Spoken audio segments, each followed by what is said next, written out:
Добрый день, с вами помощник прокурора Никифорова Татьяна Анатольевна.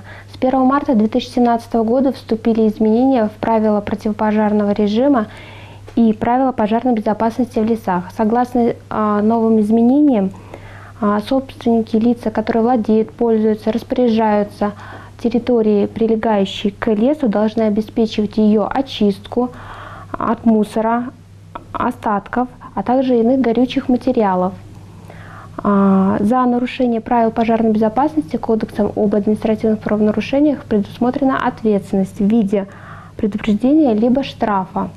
Важно отметить, что индивидуальные предприниматели несут ответственность одинаково наравне с юридическими лицами. В Канашской межрайонной прокуратуре функционирует телефон доверия по экологическим правонарушениям и преступлениям.